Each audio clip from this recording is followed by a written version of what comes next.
अस्सलाम वालेकुम जी, मैं हूँ ज़िया बलोच। सामीन, ताज़ा तरीन हुक्म ये मिला है कि जिसको जो कुछ मिलना था इस इलेक्शन के नतीजे में मिल गया।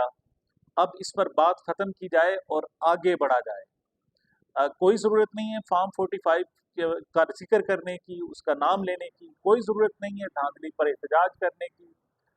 बल्कि बलूचिस्तान में जहाँ एहतजाज हो रहा था, मीडिया को हुक्म दिया गया उसकी कोई कवरेज नहीं करनी, उसकी कोई कवरेज नहीं हो रही। वहाँ एहतजाज है, सड़कें बंद हैं। बल्कि ये पहली मर्तबा अहले बलूचिस्तान की तरफ से ऑफिशियली कहा गया है कि जो पंजाब के और दीगर सूबों से बलूचिस्तान आने वाले लोग हैं, वो बलूचिस्तान ना आएँ। क्यों? रास्ते बंद हैं और उन्हें तकलीफ होगी, उन्हें बाद में परेशानी का सामना करना पड़ेगा। लेकिन इन खबरों को पाकिस्तान के मीडिया पर नहीं आने दिया जा रहा।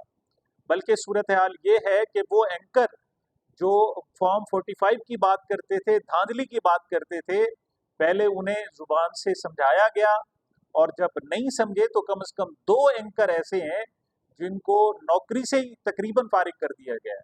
कौन-कौन से? एक तो आरिफ हमीद भट्टी साहब हैं। इसी तरीके से जो ताज़ा तरीन वारदात हुई है वो एआरवाई में हुई है। एआरवाई की इंतजामिया को अब से 36 घंटे पहले ही कह दिया गया था कि अब धांधली पर कोई मजीद प्रोग्राम नहीं होगा, कोई बात नहीं होगी, कोई प्रेस कॉन्फ्रेंस नहीं होगी, कुछ भी नहीं होगा। बल्कि अब जो सारा फोकस करना है वो हुकूमत साजी पर करना है, अगली बात कर रही है, जो पीछे हो गया सो हो गया। तो उन्होंने समझाया भी, अपने एंकर से कहा भी कि जी अब आपने फॉर्म 45 धांधली की बात नहीं करनी। लेकिन वहाँ एक बुजुर्ग हमारे सहाफ़ी मौजूद हैं, चौधरी गुलाम हुसैन साहब, उनको ये बात शायद समझ नहीं आई।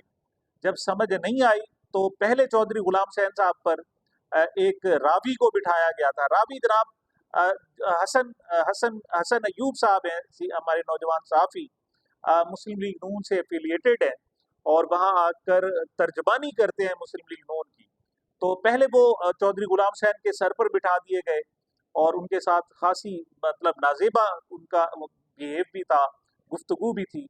बहरहाल अब उन्हें कहा गया नहीं बोलना, लेकिन उन्हें फॉर्म 45 की बात कर दी। तो पहले तो जनाब प्रोग्राम में से एडिट किया गया, उनके वो जुमले निकाले गए और फिर उन्हें फौरी तौर पर सज़ा के तौर पर इब्तदान सिर्फ 1 हफ्ते की छुट्टी पर भेजा गया है और उन्हें कहा गया है कि अब अगर आपने इस चीज़ को एक्सप्लॉइट किया तो फिर आप घर ही रहिएगा, आपको फिर स्टूडियो आने की और दफ्तर आने की ज़रूरत नहीं है। तो चौधरी गुलाम हुसैन साहब जनाब इस वक़्त घर बैठे हुए हैं और उन्हें कहा है जी कोई बात ना करें, अब इस पर कोई आगे बात नहीं करेगा, बिल्कुल खामोश रहेंगे। बल्कि जो पीटीआई के रहनुमा हैं, वुकला रहनुमा है, उनसे भी कहा गया है कि अगर आप सिर्फ धांधली पर बात करेंगे तो एक्सक्यूज़ मी, फिर हमारी तरफ से आपको इनकार हुआ, हम आगे नहीं चल सकते। हाँ, अलबत्ता हुकूमत साज़ी पर गुफ्तगू करनी है, कौन किसको कितनी सीटें मिल रही हैं, उस पर बात के लिए तैयार हैं। तो इस वक़्त जनाब जो पीटीआई के रहनुमा हैं, वो कहते हैं ये क्या सूरत-ए-हाल है? मिसाल एक तो होता है ना जी धांधली, ये तो धांधली नहीं है। धांधली तब होती है जनाब आप वोट में गड़बड़ की गई हो, आपने कुछ और किया गया हो। बल्कि आपने इंतखाबी रिज़ल्ट फॉर्म 45 में मिला, आपने उसकी प्लस माइनस सही नहीं की, उसको कैलकुलेट सही नहीं किया और आप पूरे इस एक मुल्क की मतलब जमहूरियत को आपने एक तमाशा बना दिया है। फिर जमहूरियत तो ना हुई यहाँ पर। फिर आप कह दें कि पाकिस्तान जो है ये इस्लामी जमहूरियत पाकिस्तान, ये पूरा नाम है हमारे इस प्यारे वतन का, इस प्यारे पाकिस्तान का। वो पाकिस्तान जिस पर हमारी जान भी कुर्बान है, जिसके नगमे हम बचपन से गाते आए हैं कि ये हमारा वतन है और इस यहाँ हम आज़ाद हैं। लेकिन अब पता चला, खास तौर पर नई नस्ल को अब पता चल रहा है, जिन्होंने खास तौर पर 2024 में पहली मर्तबा वोट डाला है, उन्हें पता चल रहा है कि हम किस कदर आज़ाद हैं। और अब वो बाकायदा सवाल कर रहे हैं कि ये बताएं कि क्या ये वाकई इस्लामी जमहूरियत पाकिस्तान है? पाकिस्तान तो है, लेकिन क्या वाकई ये जमहूरियत पाकिस्तान है? मतलब जमहूरियत का मतलब तो ये होता है कि आप अपने हाथों से अपने रहनुमाओं को मुंतखब करते हैं, आप वोट देते हैं। इलेक्शन का एक क्रेडिबिलिटी होती है, उसका जनाब एक मकाम होता है, एहतराम होता है। जो वोट दिए जाते हैं उनकी इज्जत होती है और ये इज्जत, वोट को इज्जत दो का नारा मुस्लिम लीग नून भी लगाया करती थी। लेकिन ये क्या है कि लोग अपने फॉर्म 45 हाथों में लिए फिर रहे हैं, कैलकुलेट करके फिर रहे हैं, लिस्टें बनाए फिर रहे हैं, लेकिन उनकी कोई बात सुनने के लिए तैयार नहीं है। इलेक्शन कमीशन में जाते हैं तो वो कहते नहीं, ठहर जाओ, पहले हमें हुकूमतें बनाने दो, हम आपको बाद में सुनेंगे, 3 महीने बाद सुनेंगे।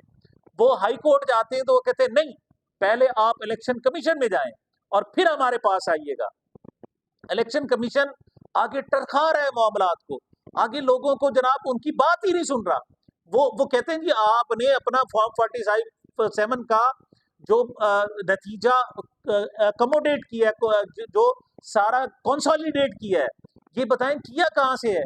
चले हमारे आप फॉर्म 45 नहीं देखते तो वो आप ही दिखा दें। होना तो ये चाहिए था कि जो मुस्लिम लीग नून का नैरेटिव है कि हमारे जो फॉर्म 45 है वो क्या गलत है, वो जनाब अच्छे नहीं है और आपके जनाब गलत है और आपके हलाल के, हमारे हराम के आपके हलाल के, ये भी कहा जा रहा है। तो भाई इसमें लड़ाई की क्या बात है? आप जरा उन्हें आकर देख लो, एक फॉर्म 45 पर 10 बंदों के दस्तखत हैं, उनको चेक करवा लो, वेरीफाई हो जाएगा। 10 जमातों के पास है, उनसे वेरीफाई हो जाएगा।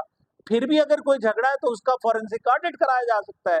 लेकिन क्या है कि आप बात सुनने के लिए तैयार नहीं है और फिर आप कहते हैं कि जनाब ये इस्लामी जमहूरियत पाकिस्तान है, इसको आप पाकिस्तान में बादशाहत तो कह सकते हैं लेकिन यहाँ जमहूरियत नहीं कहलाई जा सकती।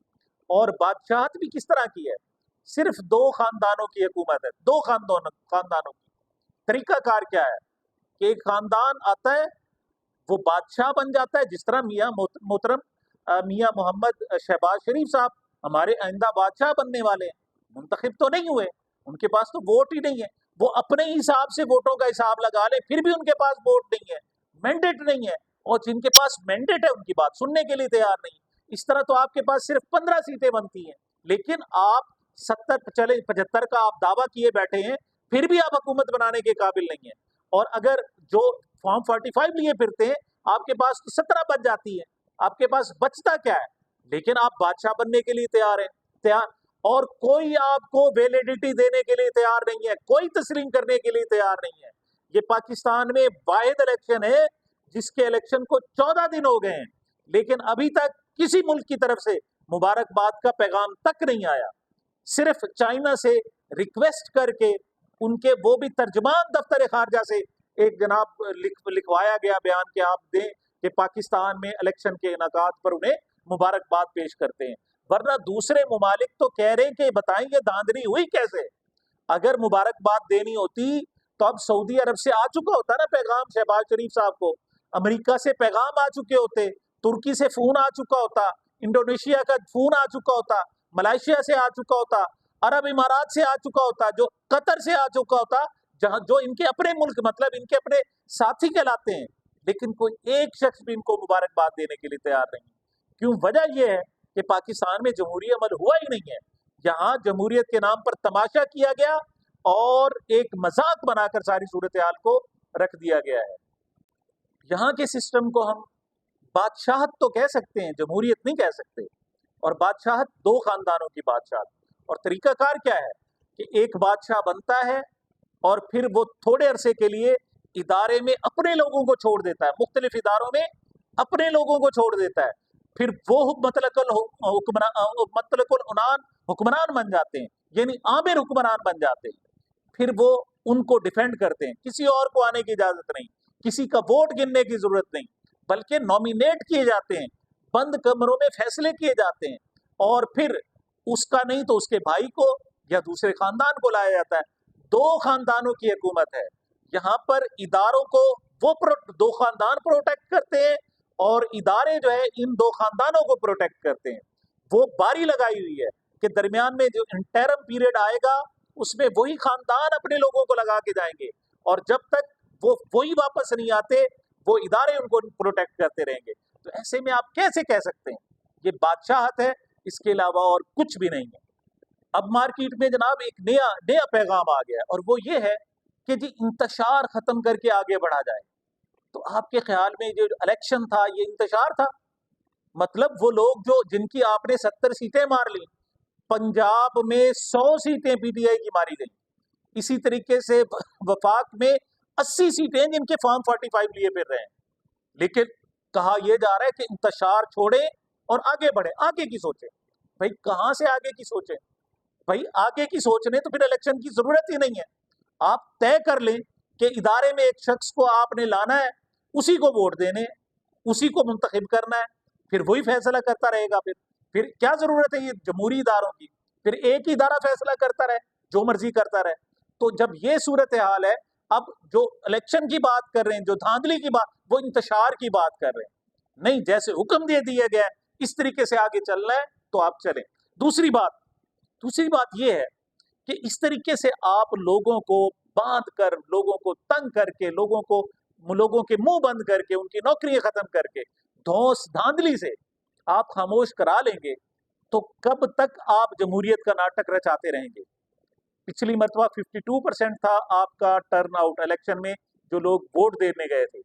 इस मरतबा सिर्फ तहरीक इंसाफ की मोटिवेशन पर 42% लोग, 48% वोट देने के लिए लोग गए हैं। आपके नून लीग और पीपल्स पार्टी के लोग तो निकले ही नहीं है। यानी 2.25 करोड़ जो इस वक्त वोट हैं, वो तो 2 करोड़ 60 लाख वो तकरीबन पीटीआई के वोट हैं, और बाकी लोग तो निकले ही नहीं है। अगर यही सूरत हाल रही, आप बंद कमरों में ही फैसले करते रहे, तो फिर अगले इलेक्शन में जो टर्न आउट 25% भी नहीं होगा। फिर लोग कभी आपके इदारों पर एतबार नहीं करेंगे, आपके इलेक्शन कमीशन पर एतबार नहीं करेंगे, और यही सूरत हाल रही तो फिर अदलिया पर भी कोई एतबार नहीं करेगा। वो भी कहेंगे कि ये मैनेज किस्म की अदलिया है, अदालतें इशारों पर चलती हैं, लोगों के जहन में रासिक हो जाएगा। और खास तौर पर जो हमारी नई नस्ल आई है, ये जो 2.5-3 करोड़ लोग नए ऐड हुए हैं, जिनके वोट थे और जिन्होंने बड़ी ख्वाहिश से वोट दिए, तो वो यही समझेंगे उनके वोट की कोई अहमियत नहीं है। अदालतें उनको प्रोटेक्ट नहीं कर सकती, मीडिया उनके लिए आवाज नहीं उठा सकता, उनके जो इंसानी हकूक हैं वो स्टेक पे लगे हुए हैं। जो बोलता है उनकी नौकरी खत्म कर दी जाती है, उनके घर गिरा दिए जाते हैं। तो फिर बताएं कौन पाकिस्तान को इस्लामी जमहूरिया पाकिस्तान कहेगा? कहेंगे कि वाकई यहाँ पर बादशाहत है। लेकिन इस तमाम तर सूरत हाल के बावजूद मैं कम से कम मायूस नहीं हूं। देखें, एक चीज इदराक हो गया कि यहाँ पर बादशाहत है, यहाँ जमहूर की ताकत बहुत ज्यादा है। आप जाकर देखें, बड़े बड़े मुल्क जो आमरीयत थे, जहां बादशाहत थी, वहां के अवाम ने, वहां के जमहूर ने उस बादशाहत को अपने जूते की ठोकर पे रखा है। और यहाँ के लोग अगर उसको समझते हैं कि इस बादशाहत को हमेशा के लिए रख सकेंगे, तो उनकी भूल है। लोगों को उठने तो दें, लोगों को खड़ा तो होने दें। आप देखते हैं कब तक बंद करते हैं। आपने सजाएं दे दी ना, 31 साल तक सजा दे दी इमरान खान को। आप चलें। मैं देखता हूं अदालतें कैसे खड़ी होती हैं, इस जुल्म का की सद कैसे बर्दाश्त करती हैं। याद रखना, एक बड़ी खूबसूरत मिसाल दी थी उसने।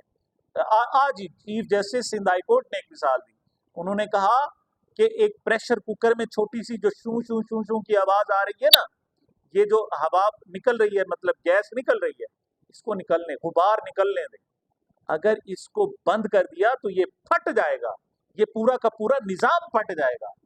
अगर आप इस तरीके से आमराना फैसले करते, पहले ये तो रहने ही नहीं है, बादशाहत रहनी ही नहीं है। याद रखना, इमरान खान रहे ना रहे, ये बादशाहत नहीं रहनी, बादशाहत नहीं, खत्म होना है। लेकिन आप कब तक इसको प्रोटेक्ट करेंगे? कब तक इसकी हिफाजत करेंगे? बड़े बड़े ममालिक इसकी हिफाजत नहीं कर सके, बड़े बड़े बादशाहत की हिफाजत नहीं कर सके। आप यहाँ लोगों को कब तक गुलाम बनाकर रखेंगे? लोग उठेंगे और बहुत जल्द उठेंगे। सामिन, ये मेरी अब तक की गुजारिशात थी। मुझे, मेरे चैनल को अपनी मोहब्बतों और दुआओं में याद रखिएगा।